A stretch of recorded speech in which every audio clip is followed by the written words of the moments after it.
Bonjour, c'est Bar. On continue notre formation sur Symfony 4 et pour cette vidéo et peut-être la prochaine, on va voir les templates sur Symfony 4 et plus précisément le moteur de template Twig. Alors, euh, on va prendre les bases, comment afficher les variables, les structures de conditions, les if-else, les for each, les for plutôt, pas for each. On va voir également l'héritage, les inclusions dans les templates.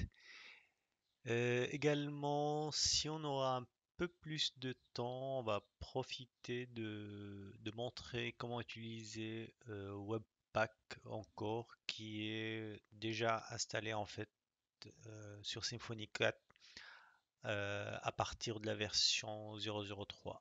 Dans la toute première version, il n'y avait pas en fait, il n'y avait quasiment aucun bundle en fait.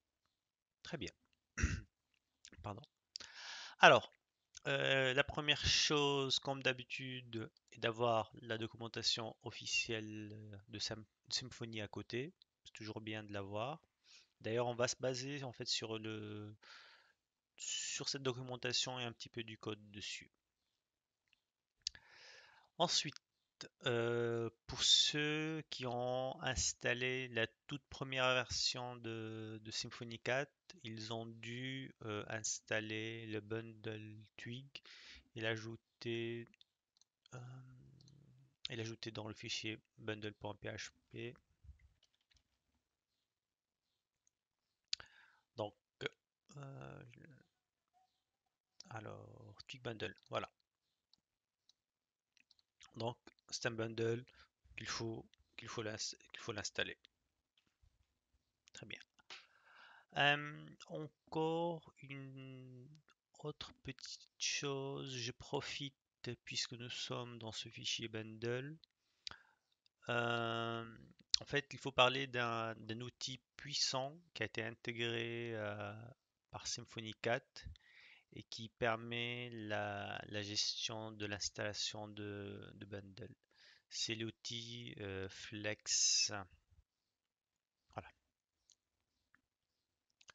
Alors, cet outil, lorsque vous allez par exemple faire composer, require le nom de bundle, va vérifier automatiquement que ce bundle existe, qu'il est compatible, l'activer et l'installer. Avant, ça posait d'énormes problèmes lorsqu'on n'a pas un système de gestion des installations. Maintenant, avec cet outil-là qui est intégré par Symfony 4, ça va vous faciliter la vie. Donc, lorsque vous allez installer Bundle, vous devez rien, voilà, vous ne devez rien de vous euh, se soucier des problématiques de compatibilité des bundles avec Symfony ou leur activation ou désactivation. Ça se fait maintenant par un outil qui gère tout ça. Bien. Alors, on retourne à notre moteur de template Twig. Alors, c'est quoi un Twig? Comme je viens de le dire, c'est un moteur de template. Son objectif, c'est que lorsqu'on se retrouve du côté contrôleur, alors là on va venir sur un contrôleur. Euh, donc dans ce cas de figure, c'est default controller pour un PHP. Ce contrôleur, il peut avoir un besoin de générer du contenu. Ça peut être du HTML, de CSS. Et pour y arriver, il a besoin de ce qu'on appelle d'un moteur de templating pour afficher ce contenu. Dans notre cas de figure, ce moteur va être Twig. Euh, Actuellement, ce que vous voyez euh, ici, Hello World from Symfony. Donc là, on a le résultat ici.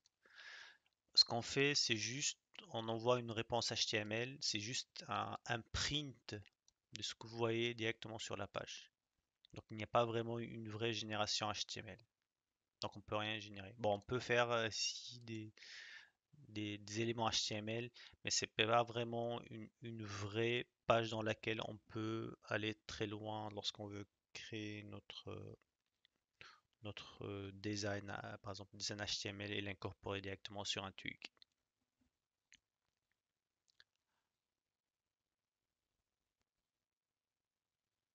Très bien.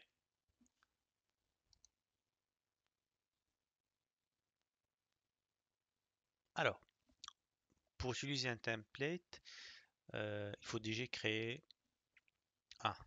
Alors, ce qu'on va faire, donc on va venir dans le dossier template et créer par exemple, euh, donc on a déjà ici un template de base. On va le garder et on va créer notre propre template, nouveau fichier, et ce template est là. On peut donner un nom, par exemple index.html.twig, voilà. Donc on revient, donc là on a ici template index.html.twig et qui se trouve dans le dossier template. Euh, Sachant que pour ceux qui ont travaillé sur Symfony 2.5 ou 3, il se rappelle que l'arborescence d'un template se trouve dans les bundles. On peut le trouver aussi en haut dans le fichier source, dans le fichier config. À partir de la version 4, tous les templates se trouvent dans ce dossier. Et à partir de ce dossier, vous pouvez structurer vos templates. Vous pouvez créer des sous-dossiers. Ben, je prends un exemple. Là, je vais créer un dossier. Je vais appeler ça euh, administration. Voilà. Après, je sais pas si je peux. Oh non, je peux pas. Ok. Oups. Non. Alors, je vais reprendre le fichier.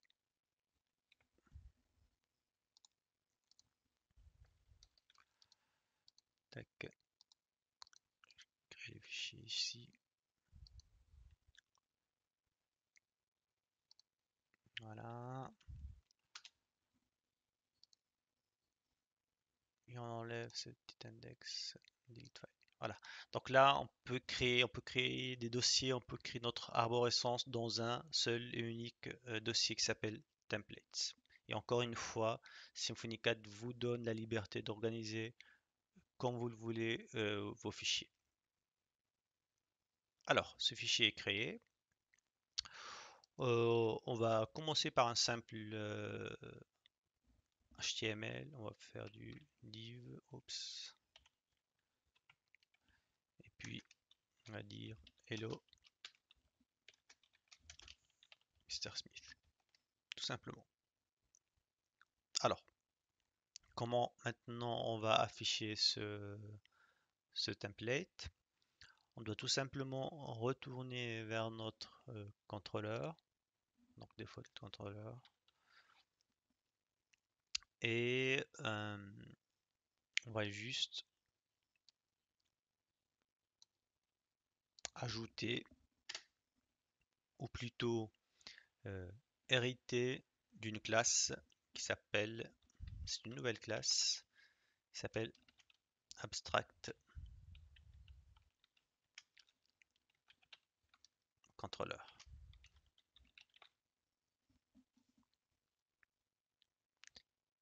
Et il ne faut pas d'ajouter ici. Alors, peut-être, est-ce qu'on a quelque chose ici? Non. Alors, je cherche la documentation.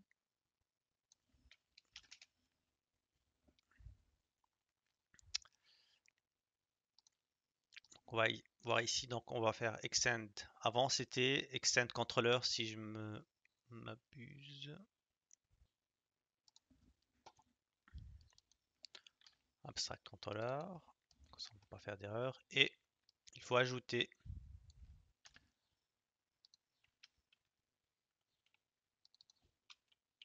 la classe. Très bien. Par contre, cette fois-ci, on va faire. Alors, on va le créer directement. On va utiliser la méthode render.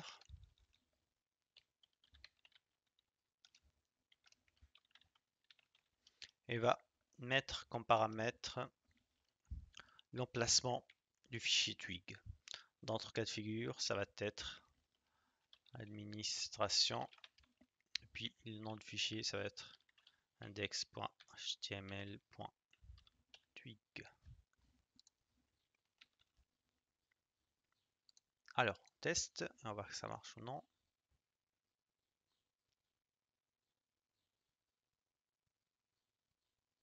Voilà, on a Hello Mr. Smith. Donc maintenant, directement on utilise le fichier index. On peut ajouter encore autre chose.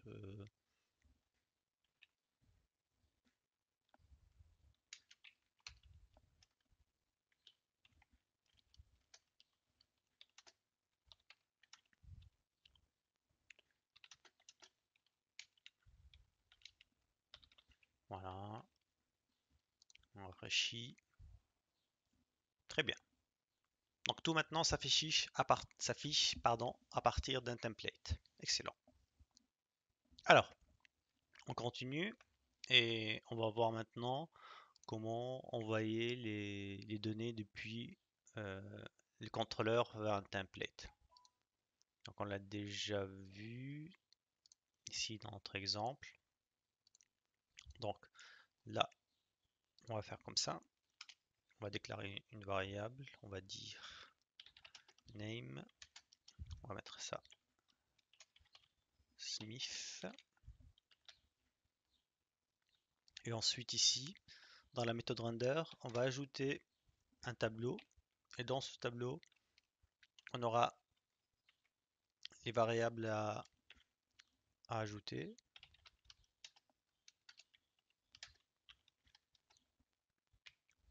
Voilà, name, tout simplement.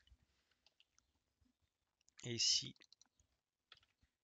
dans notre template,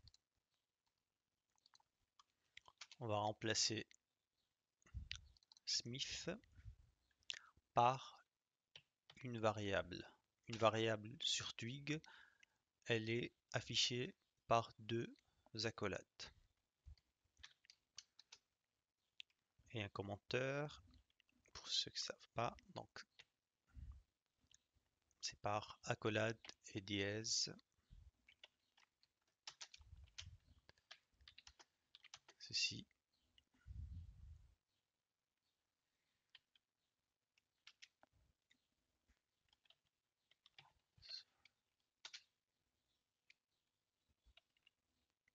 Très bien. Alors, on teste comme d'habitude et on va voir est-ce que ça va marcher ou non. Oups, il nous dit qu'il y a une erreur. Alors, on va revenir sur le contrôleur.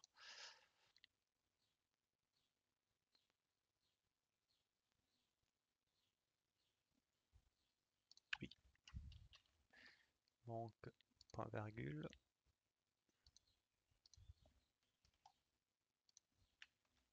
On rafraîchit. Et on a maintenant Hello Mr. Smith. Donc là, on arrive à envoyer les données à partir d'un contrôleur vers notre template. Excellent. Alors, qu'est-ce qu'on peut encore tester? On va tester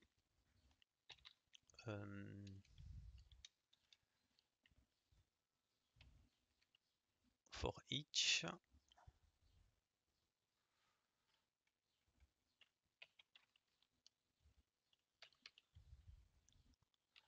Alors, for structure. Et avant ça, côté contrôleur, on va créer un petit contrôleur, un petit array, pardon. Par exemple, on va mettre ici un département, oreille, et par exemple,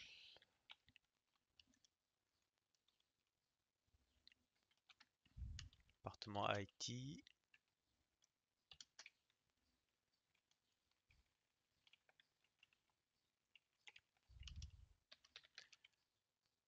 info et quoi d'autre?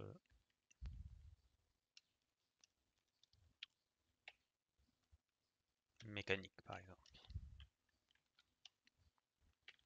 Voilà. Très bien. Ce qu'on va faire ici, c'est on va venir et on va mettre département. On va l'assigner. Sachant que vous pouvez bien évidemment changer département, changer ces valeurs par des objets. Donc ça, on va le voir en pratique euh, dans notre application de school, dans notre de gestion d'école. Donc là, pour le moment, on est en train de faire on va dire de la théorie applicative. Bien. Donc, on a notre variable département array. Donc maintenant, comment on va parcourir cet array? Alors, tout d'abord, on va commencer maintenant avec une autre affichage de type de données sur Twig. Ce sont les structures. Donc à chaque fois qu'on veut afficher une structure de données ou on veut afficher une structure comme des for each, des blocs, des fonctions, on utilise des accolades et un pourcentage.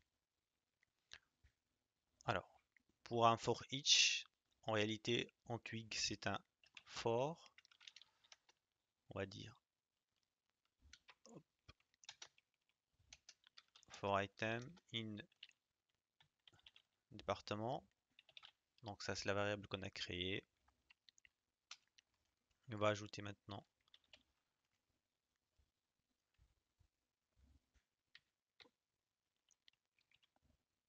la variable à afficher, tout simplement. Bien évidemment, il ne faut pas oublier de fermer ce bloc.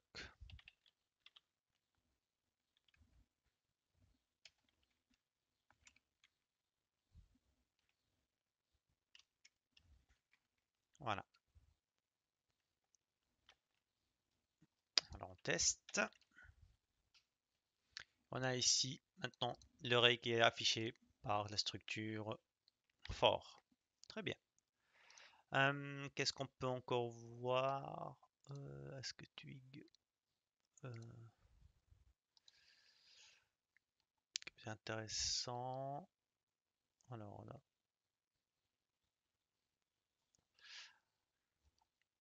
oui, on continue avec if, condition if.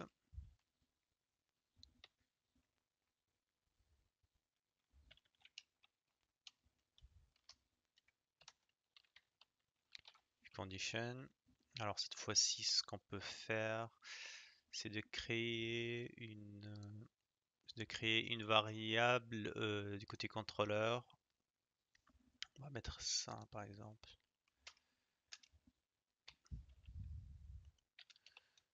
User connected.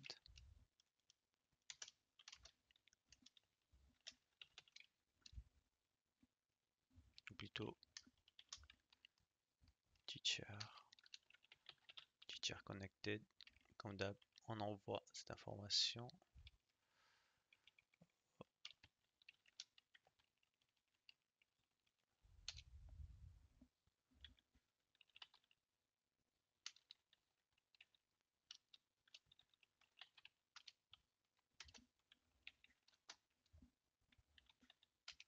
Très bien. Et ensuite, ce qu'on va faire, c'est de dire alors par exemple, on utilise comme d'hab la structure de bloc, donc parenthèse pourcentage. Alors, if teacher connected égale à true, alors on va faire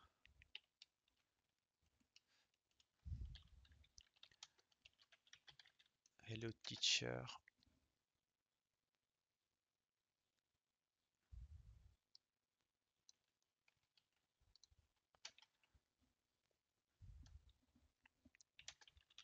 You are now connected.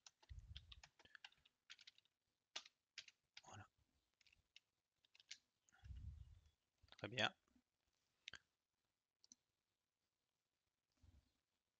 Else, on peut ajouter un else.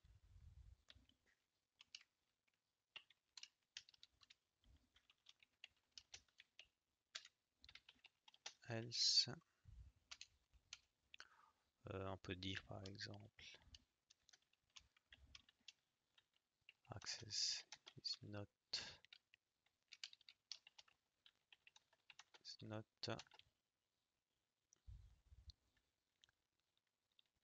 allowed. Voilà. Et comme d'hab, il ne faut pas oublier de fermer le bloc. Un diff. Alors, on va tester, on va voir.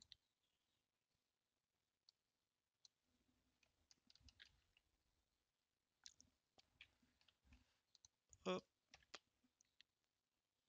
Ah, alors, teacher connected does not exist. On va vérifier ici, teacher.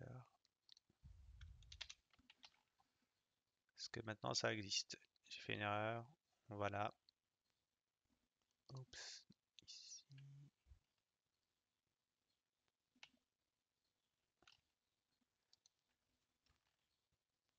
Voilà. Là, il nous dit access is not allowed. Donc maintenant, par contre, si je donne l'accès, il va nous dire Hello Teacher Smith, you are now connected. Donc là, c'est pour tester notre accès avec une condition if. Qu'est-ce qu'on peut encore avoir avec les twigs comme base? Les filtres, oui. Donc les filtres, en fait, ce sont des petites fonctions qui peuvent nous permettre de faire des petites choses, des petites modifications rapides sur nos variables. Alors, exemple, donc ici allow, donc ça, on va mettre cette, cette chaîne de caractères en majuscule à part. Si maintenant on veut tester, donc on n'est pas, ou plutôt on peut dire, on peut faire aussi comme ça.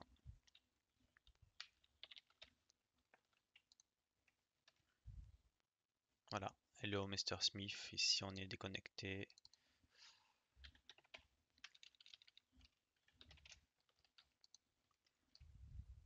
Donc là, la chaîne de caractères est en majuscule. On peut ajouter aussi d'autres filtres, par exemple euh, no pour les dates. Donc ça c'est pour les dates. Et puis on va faire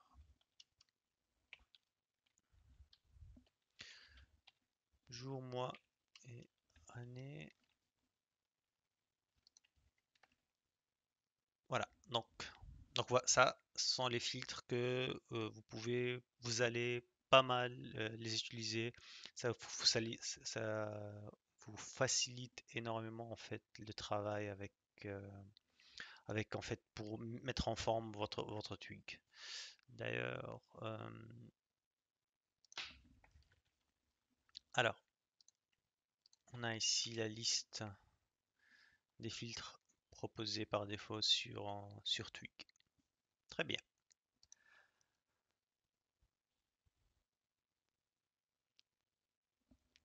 Bon, je pense on est arrivé au bout pour cette première partie sur Twig. Pour la prochaine fois, on va continuer avec le moteur template Twig et on va voir les héritages, euh, les inclusions et on va finir avec l'utilisation, un petit exemple avec Webpack encore. Voilà. Je vous remercie pour votre suivi et à la prochaine. Au revoir.